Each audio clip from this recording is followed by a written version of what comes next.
Welcome to the Gay Buddhist Forum, where teachers from all schools of Buddhism offer their perspectives on the Dharma and its application in modern times, especially for LGBTQI audiences. These talks are offered freely to the world and made possible by appreciative listeners. If you would like to support our efforts to share the Dharma with underserved audiences, please visit gaybuddhist.org. There you can donate, find a list of upcoming speakers, or enjoy many hundreds of these recorded talks dating back to 1996. Roger, Jack, Marty, Bernal, Sean, Paul, Rolf, Larry, Ben, Dave, Doug, Bob, Rob, Terry, Snake, Tom, Mark, Larry, Joe, Howard, Robin, Jim, Michael, Clint, Kirk, Peter, Phil, Ian, Ernst, Jim.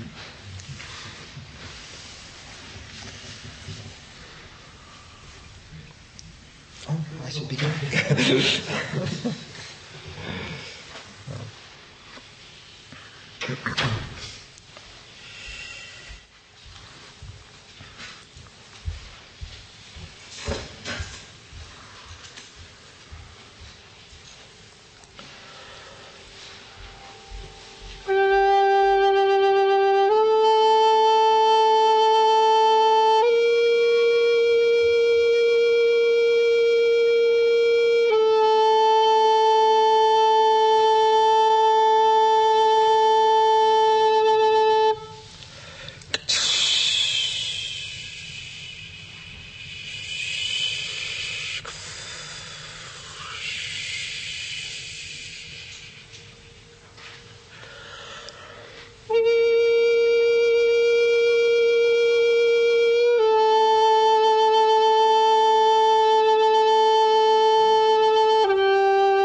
morning, everybody. It's good to be here.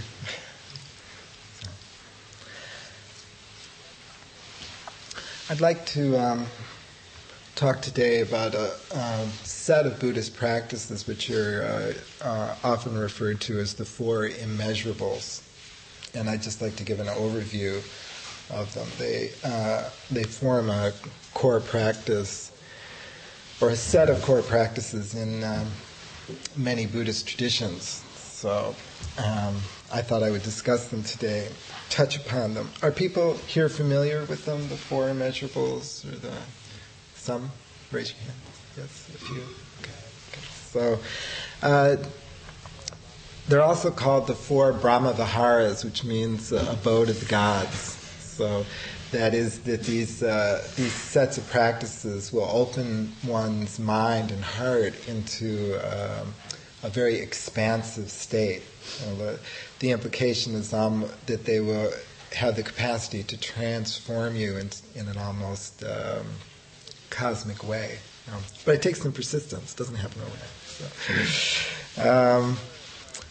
And the four traditional immeasurables are compassion, love, joy, and equanimity. Okay? Compassion, love, joy, and equanimity. They are rooted in a sutra called the Metta Sutra. It's a very short sutra. I've actually read it here some months ago.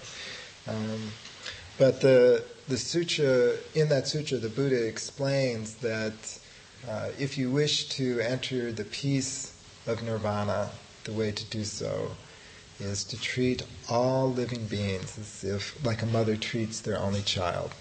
So treat all living beings as if they were a mother's only child. And this is true whether you're a male or a female. You treat all living beings in that way. And that practice is the golden road to enlightenment. It's very interesting, because what he's talking about in that sutra is opening oneself up to a relationship to all of existence, establishing oneself in relationship to all of existence. And the central insight of the Buddha was the interdependence of all things.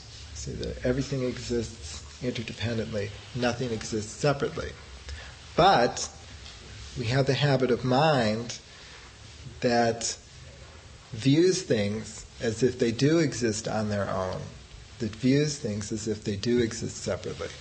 So how do you open oneself up to the reality of the interdependence of all things?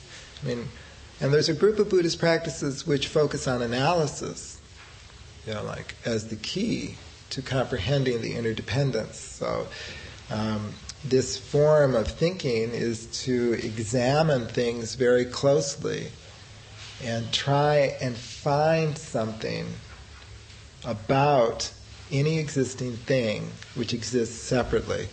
So you can do that with any object. Like this, a good object is yourself. And if you examine carefully any object and you try and find what about that object exists separately, you can't find anything there that exists separately. Not that it doesn't exist, but you can't find anything about it which exists separately. That approach is the basis of Buddhist analysis and the many different systems of analysis which Buddhism has developed. But there's an interesting thing that happens here, and that is that because such analysis is an intellectual process, it establishes the discursive consciousness as the base for realizing interconnectedness, right? Okay. But the discursive consciousness separates things out. That's its job. The discriminative consciousness categorizes things, separates things out from each other. Okay. That's the word discrimination means, to pull out or separate out. Okay? So something really interesting happens when the discursive consciousness latches onto the idea of interdependence. Okay? I don't know what the word discursive means. Discursive means verbal. I mean verbal. Okay, I'm mingling discursive and discriminative, which technically wouldn't be absolutely accurate, but or conceptual.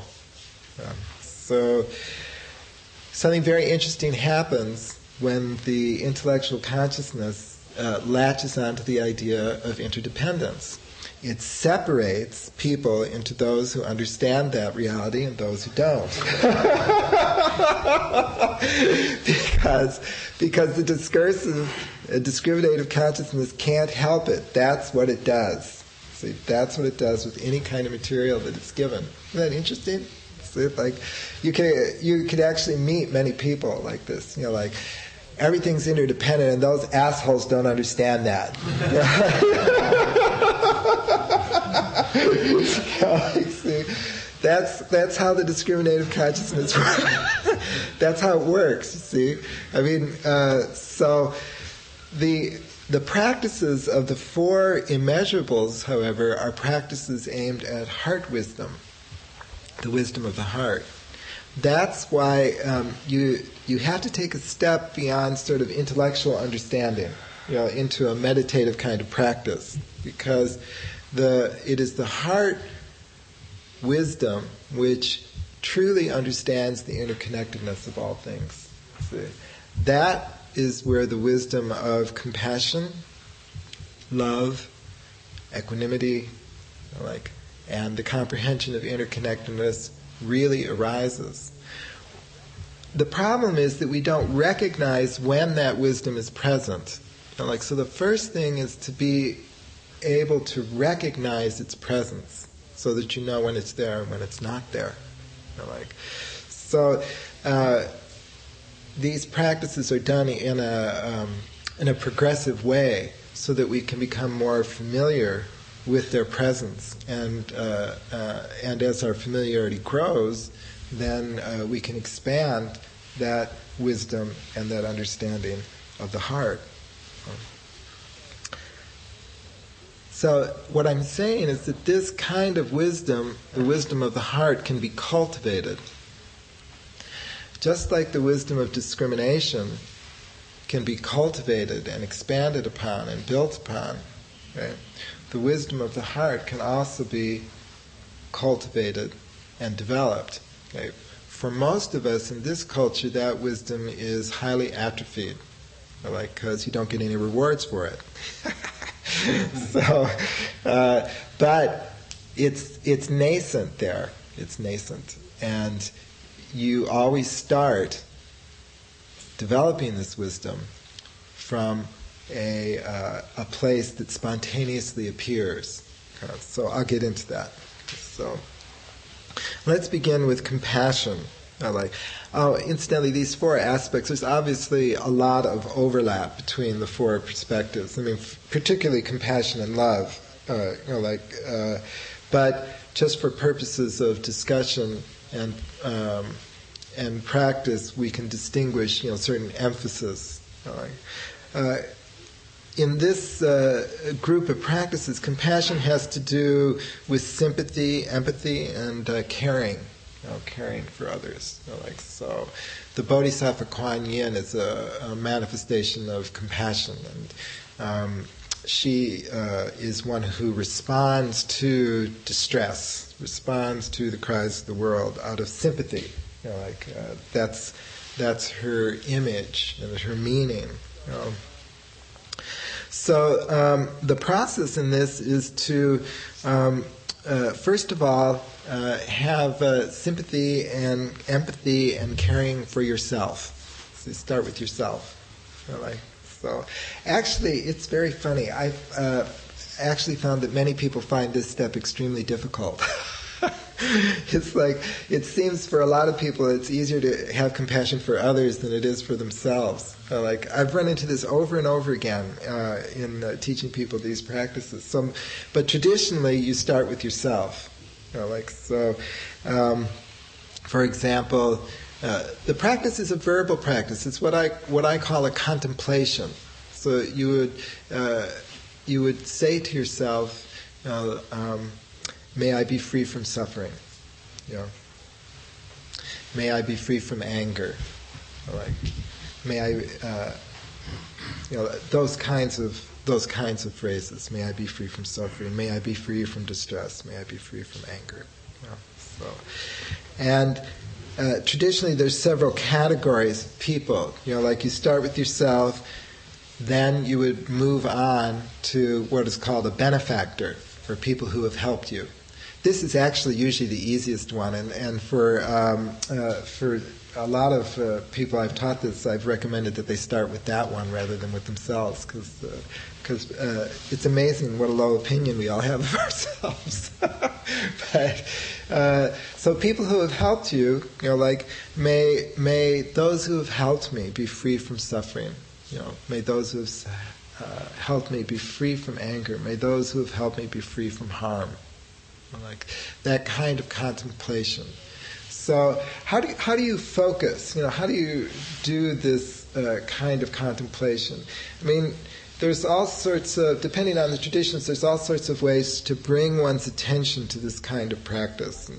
And, lighting a candle and lighting some incense, bowing. Says, may all those who have helped me be free from suffering. May all those who have benefited my life be free from suffering, anger. And like ringing a bell, this kind of ceremony, very simple ceremony, helps to focus one's attention. And repeating the phrases a certain amount of time, like it can be 10 minutes or 5 minutes or 30 minutes. There are some people, monks I've met, who this is their exclusive practice. Like as we're sitting in silent meditation, they would be doing metta, this kind of metta meditation. That's what they're doing. After benefactors, friends. The next category would be friends. So may all my friends be free from suffering. May all my friends be free from suffering. May all my friends dwell in peace. May all my friends dwell in harmony. May their lives be free from contention. After friends, then you expand it to a neutral person. Okay. A good one to pick is a bank teller or someone at a checkout counter. It's good to have someone specific in mind, but not someone that you particularly know. To pick someone, I happen to shop at Lucky's, so there's certain checkout people that I encounter fairly often. May the Lucky's checkout person be free from. But it's very interesting to watch one's mind as you move from benefactors and friends to a neutral person. You may experience a different sense of the quality of one's heart. It's because with friends and benefactors, we have a spontaneous sense of connectedness to them, a spontaneous sense that we would like to help them and that we would like their lives to be well and happy. And so it's very interesting, this movement from people that we spontaneously feel friendly toward to people that we are neutral. So watch that mind. It's very interesting. Usually this does not present a big obstacle in the contemplation. But it might take a longer time or more persistence to bring that quality of wishing someone well, to neutral person. Then there's the difficult person. After the neutral person, you have what's called the difficult person. So many people, I've discovered, choose someone who is politically hostile to their point of view. That's always a good one.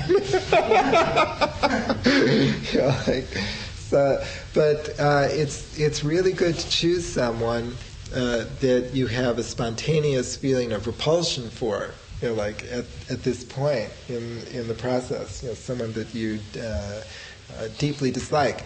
Doesn't necessarily have to be someone living. It could be a historical figure that you have great antipathy for.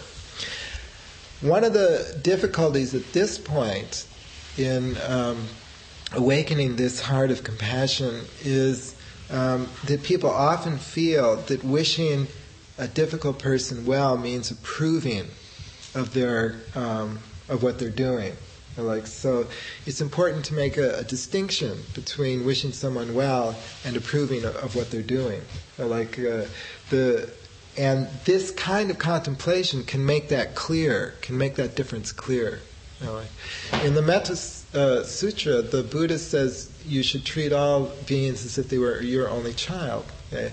So you don't always approve of what your child is doing. So it's in fact, you may have to run interference sometimes with children. So there is a distinction between feeling compassion for someone and necessarily approving of what they're doing. So it is possible, but it takes some practice to feel compassion and love to extremely destructive and very difficult people. But it does take some practice, and some focus. You will notice if you decide to pursue this kind of contemplation, you will notice, most people notice, a dramatic shift in the quality of their, the hell, I want them to be happy. So that kind of, those kinds of resistances will spontaneously appear in the mind, or other wishes other than they be, maybe in their next life they can be happier. So one of the ways to overcome this kind of difficulty is to realize, to shift the contemplation a little bit and say, just as I want to be happy, just as I want my life to be free from suffering, so this person also wants to be happy and also wants to live a life free from suffering. To expand the contemplation a little bit so that you realize that the direction of your life is, a primary motivation is to have some serenity and peace in your life. And that is also true of what people we disapprove of are doing. Now, they may be doing it ineffectively. They may be doing it ignorantly. There's a whole... the Buddha often talked about this in the context of taking refuge. That. People take refuge in fame because they believe that fame is permanent, but it's not. So it's inappropriate.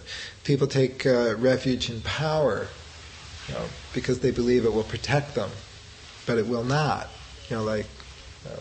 People take refuge in money or youth or a whole list of things, and they do so because they believe that at some level they believe that will bring them happiness. But that is incorrect. It will not. So if you put it in that perspective, then it's easier to understand, why they are doing what they are doing. May all the difficult people in my life be free from suffering. May all the difficult people in my life, experience happiness. May their lives be free from sorrow. And after that, it's you extend it to all people. May all people be free from suffering. May all people be free from sorrow. And in some traditions, they say, may all people in front of me, may all people to my right, may all people to my left, behind me, above me, below me, in all realms of all existences, be free from suffering, be free from sorrow, be free from anger and delusion. So that's the structure of this kind of contemplation, is to begin with oneself, big obstacle. Okay.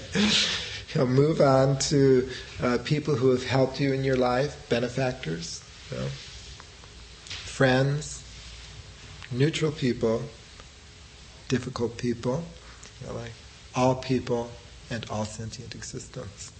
Like so, it's if you have a deep understanding of interconnectedness, then this kind of practice is affects all of existence. It's not just for yourself. It's in a way it has an effect on people throughout time and space.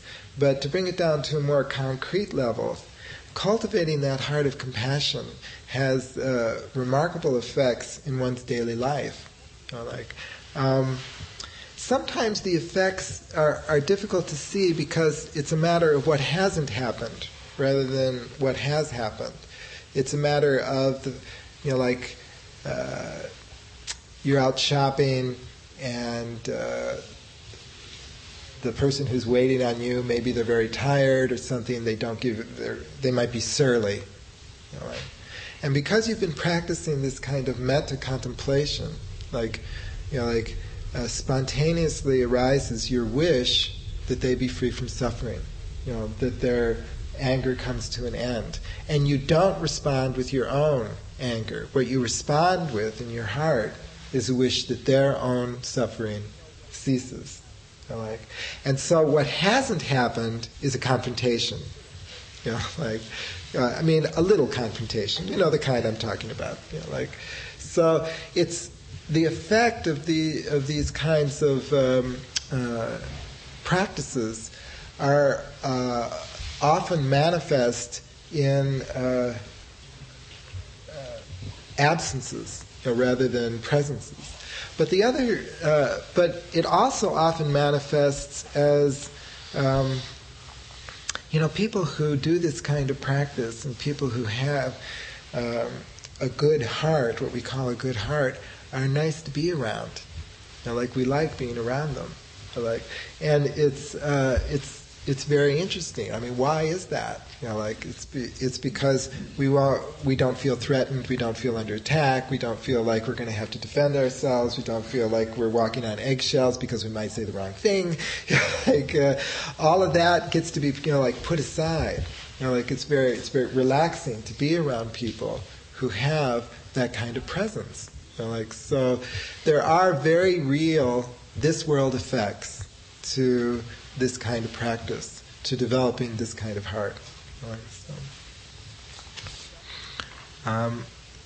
The second one is love, or it's the word love. We need to distinguish between that kind of exclusive love, the kind of fanatic love, say, for one person, and then I'll destroy the world for you. That kind of that kind of love, so popular in popular songs, so, and the kind of love that is being expressed here is based on the realization of the interconnectedness of all things. So it emerges from that kind of experience. It is a non-discriminative love.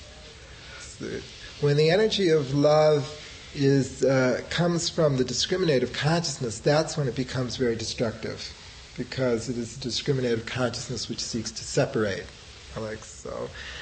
The other thing about discriminative love is that it clings. It doesn't want the object of love to change. It wants the object of love to stay the same. It wants it to endure. And that doesn't work because everything is changing. So that kind of discriminative love can often is a source of a great deal of suffering. But non-discriminative love is ultimately a love for all sentient existence. So love in this sense is wanting to take care, is that emotion of wanting to take care of, to care for someone. So a mother in her relationship to a child wants that child to be happy. If that child is crying, then then the mother responds to that. So these kinds, when we shift from the compassion to the love meditations, it usually takes the form of "May all beings be happy." You know, may all beings be happy, and phrases that are similar to that. You know, like may like I said before, there's a lot of overlap between compassion and love. Right? So, and wishing well. Wishing all beings well, you know, like may you be well, may you be happy, you know, may your days unfold in peace, you know, like may your mind be free from care, you know, may your heart be serene. All those are expressions of this kind of contemplation into love, you know, like so. And once again, you start with yourself. You know, may my days unfold with peace. You know, like, may I be happy. You know, like, may my days be free from care. You know, may my mind be at peace. May my heart be serene. You know, once again, it's been my observation that a remarkable number of people have a hard time expressing love for themselves, but it's a very crucial step. You know, like, if your heart is closed down for yourself, it's hard to open it to others. And then, once again, you move on to benefactors. Very easy step. To your friends. To a neutral person. Once again, there's that pivot, you know, like expressing, you know, like may you be happy, may your days unfold with peace. To a neutral person, it's very, very interesting to watch the mind, you know, as it moves from friends to neutral people, you know, like, and then expressing love to difficult people. There's the challenge. Like, once again, like, expressing love for all people and expressing love for all sentient existence. Like, so, you know, may all sentient existence without exception be happy. May all sentient existence without exception, you know, like, have peace of mind, serenity of heart. You know, may their days unfold with ease.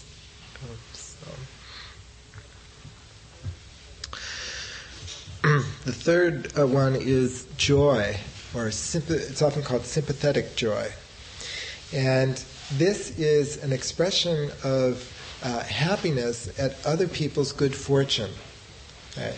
So this is a wonderful antidote to that mind of which I'm sure we're all familiar with, you know, like, they got that, why couldn't I have? You know, like that kind of spontaneous jealousy that arises, you know, like I don't know, they're richer, they're better looking, they have more, you know, that kind of comparison that the discriminative mind does, you know, all the time. You know, so this kind of practice is meant to develop a habit of genuinely feeling good about other people's good fortune. Well, like, so, I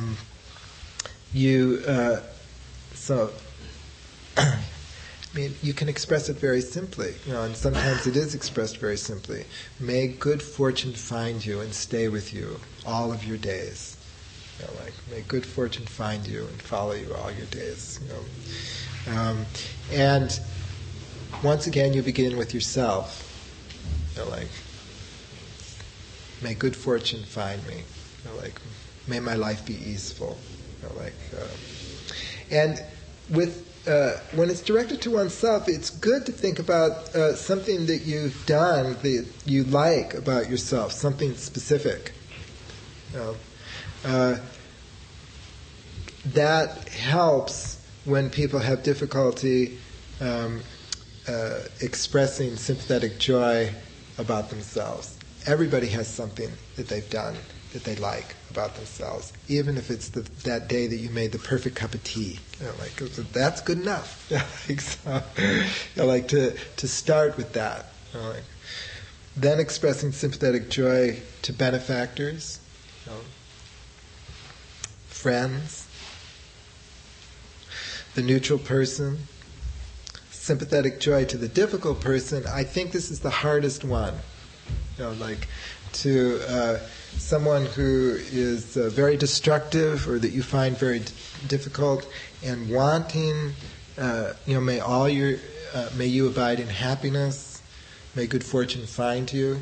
Like when a sort of spontaneous response is that, may you rot in hell.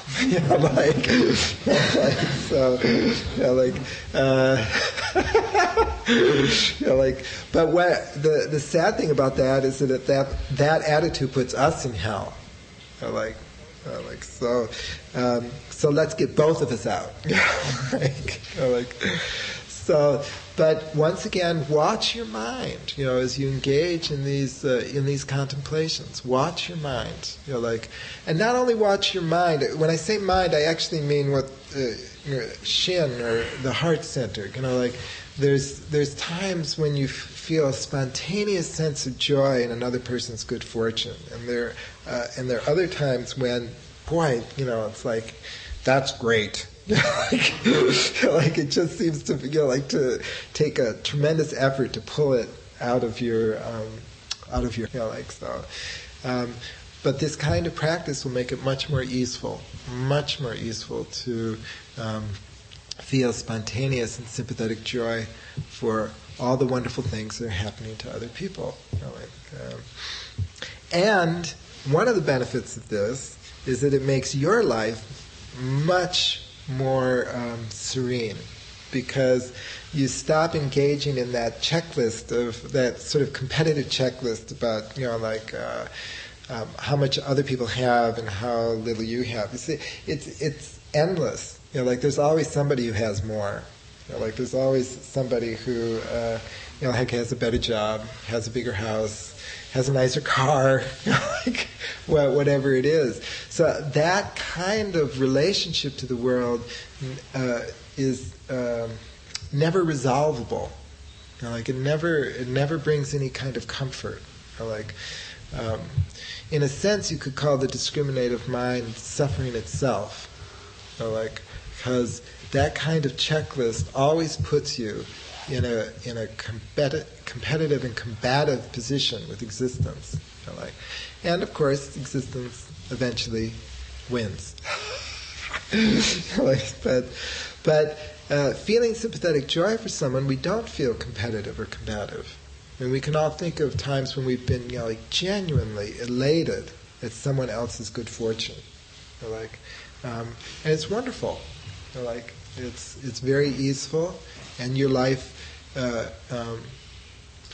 you will sleep better, your days will be more easeful, and you'll relate to people much more kindly. What did you have?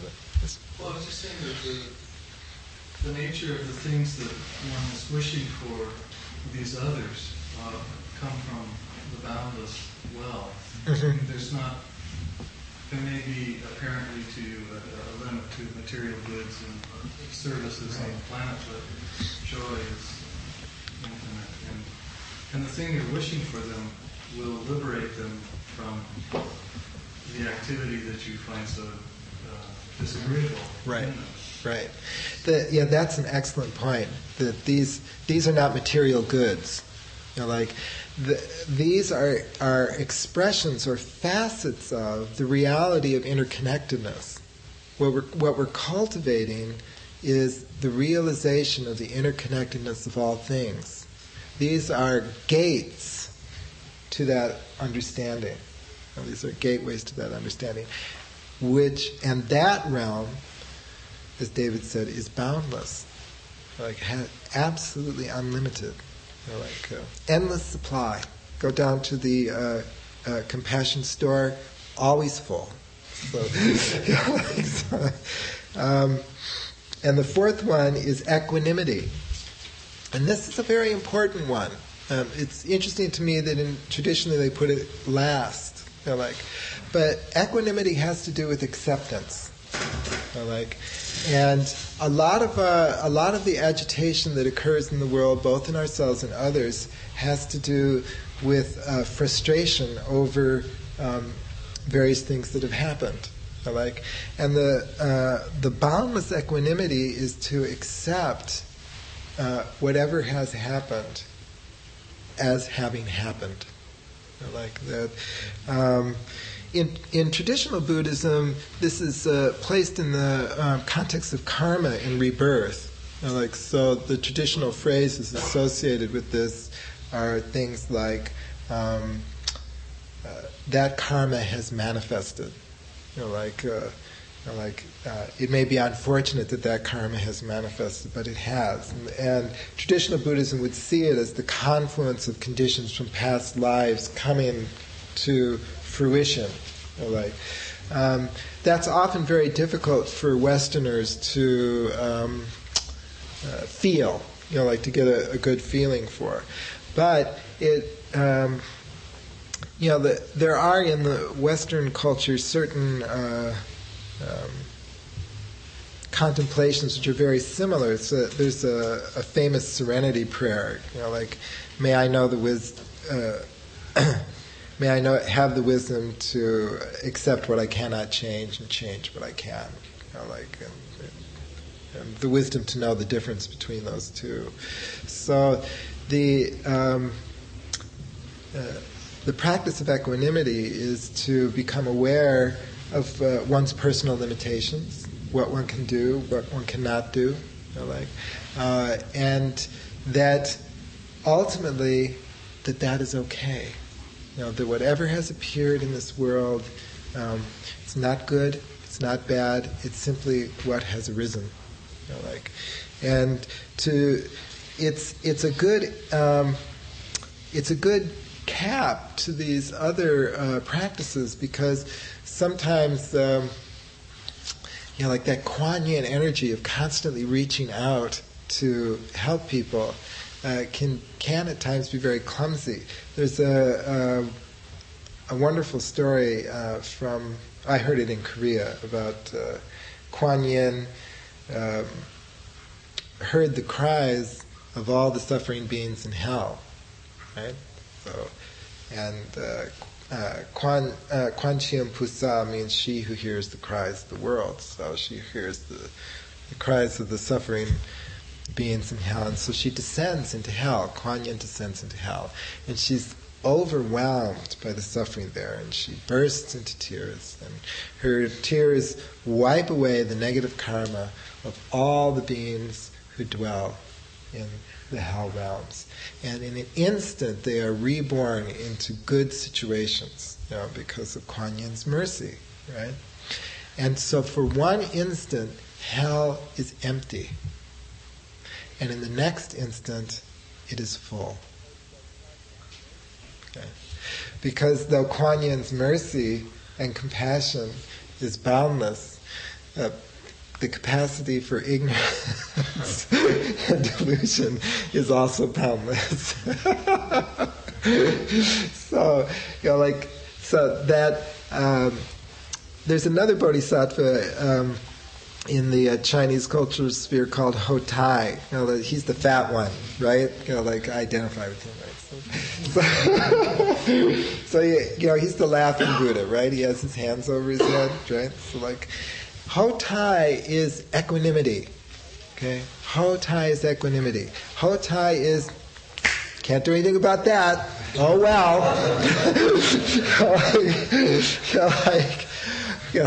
That's a tough one. Gotta let that one go. So the reason you see, I think the reason you see Kuan Yin and Ho Tai often paired is because they're a very good balance to each other. Kuan Yin is that I want to fix that. Like my kid hurts, I want to reach out. And Ho Tai is that. Well, I guess they get to hurt themselves. I've told them not to, but hey, so.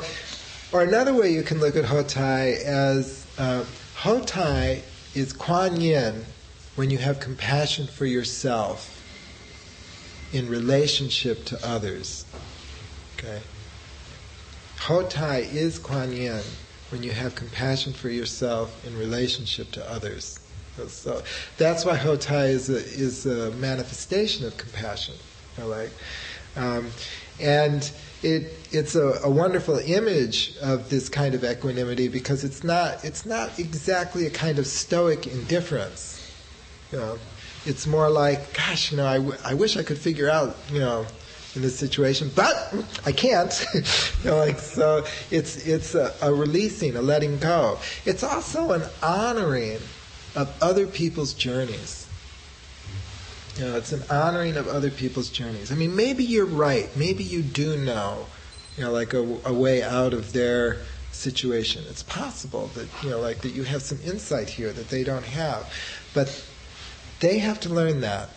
Whatever they're doing, they have to go through that for whatever reasons. So, Hotai is the kind of compassion that says, oh, maybe I should step back from this. Maybe this is something they really, they really have to experience this. Maybe I shouldn't, necessarily run interference in this occasion. So that's the equanimity. Equanimity for oneself, beginning with oneself, means letting go of one's judgments about past behavior. Yeah, I did that. It's true. And acknowledging that was done. And that is a fact. Then that same kind of equanimity is extended to benefactors. I thought they were perfect. We all have that relationship, with a teacher or a very good friend or someone who's helped us. They loom very large in our consciousness, and then later on we learned that, maybe they weren't 100% honest, or maybe they weren't, completely, or maybe they had other motives than the ones they were telling us, something like that. This is a very good practice to extend to benefactors, especially when we find that their situation was more complex, than we had hoped for or imagined. And extending equanimity to our friends, because friendships have their ups and downs, and extending our equanimity to a neutral person. Then extending our equanimity toward a difficult person. Most people find, this is ironic, but most people find this the difficult person one easy in this context. Oh well, let that one go. They get to do that. And then extending equanimity to all people and all sentient existence. So those are the four traditional practices, of the four Brahma Viharas. There's several really good teachers who, in America today, this is their primary teaching. If this kind of practice appeals to you, I urge you to keep your eyes and ears open. Like Sharon Salzberg, this is primarily what she teaches. And she's a wonderful teacher of this kind of practice. Mahagosananda is a Cambodian monk. I don't know if he ever gets to the Bay Area. I think he's mostly on the East Coast, but this is his sole practice. This is what he does. This is what he does as a Buddhist monk. So I hope that we will all develop this infinite heart. And we will all awaken to compassion, love, joy, and equanimity. This afternoon, please. Okay. And soon save all sentient beings from suffering. Thank you very much.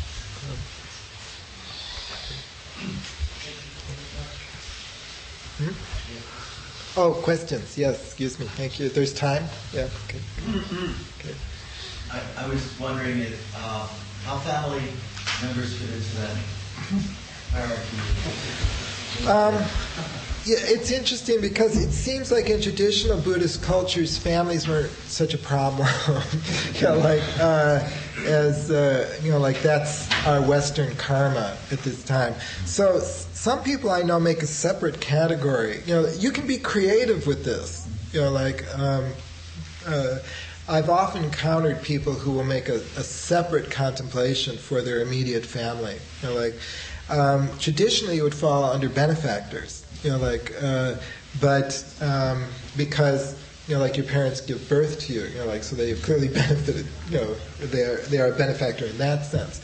But many people have highly complex and problematic relationships to their parents and their siblings, their immediate family, and for this reason, like the emotions that come up when you're engaged in this kind of contemplation can prove problematic. One of the traditional metta contemplations is to treat all sentient beings as if they were your mother. In the Metta Sutta it says you are the mother of all beings, right? So treat everyone as if they were your only child. And then there's another one which reverses it, to treat everyone as if they were your mother. And over again I have people go, "Oh no, you wouldn't want me to do that."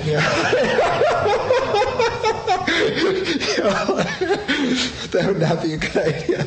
But I think investigate it for yourself, and if it fits in one of, if your family members fit in one of those categories, like if that's where friend, it might fall under friend for some people. It might be the difficult person for some people.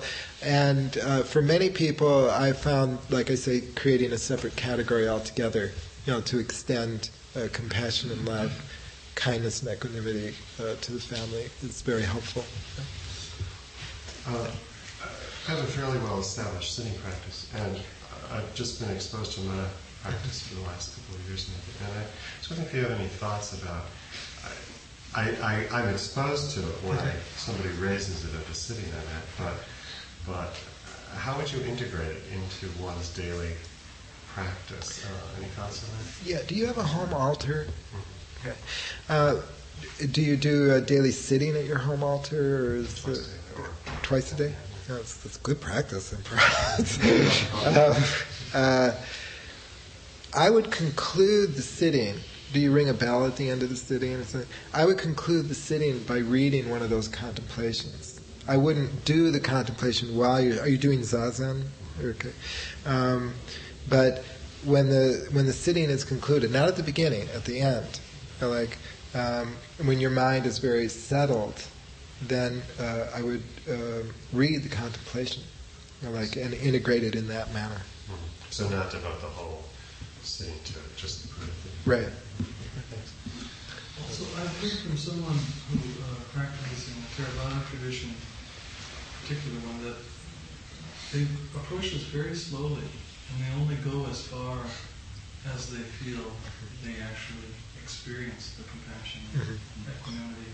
And it could be several weeks before you can even include neutral people, difficult people in there. And the other comment is, I think that probably the neutral people shift in, over time there's a shift. Who is neutral now? So check that person. I like that person. And they all kind of go down a notch. Right. That's an excellent point. You will notice a transformation in your relationship to other people if you pursue this practice. And what was your first comment about? It can take time to get into. Right. That's a very valuable point. I was going to talk about. In some traditions, they also have immeasurable patience as contemplations, but I might take a whole talk about that, because America is a very impatient culture, and we want Dharma on demand, and so some of these practices do take a considerable amount of time in order to manifest, but we have immediate feedback in our own feeling wisdom. Our own heart will tell us how far this has expanded, and we can trust that. We can trust that feeling as we become more familiar with it. I've heard talks about this subject before, and I know one interesting aspect of the subject is the near enemies of these qualities. In the sense that equanimity, the near enemy of that would be apathy or indifference, and compassion, the near enemy would be pity. Where these qualities have a certain similarity on the surface, and so the temptation would be to take on that aspect, but then you're not really experiencing that quality, you're experiencing something that's actually antithetical to that quality. that have equanimity doesn't mean that you don't care. Right. Thank you for listening to the Gay Buddhist Forum. If you would like to hear several new talks per month and be notified of upcoming speakers so you can participate live, please subscribe to this podcast, like us on Facebook, and join our mailing list by visiting gaybuddhist.org.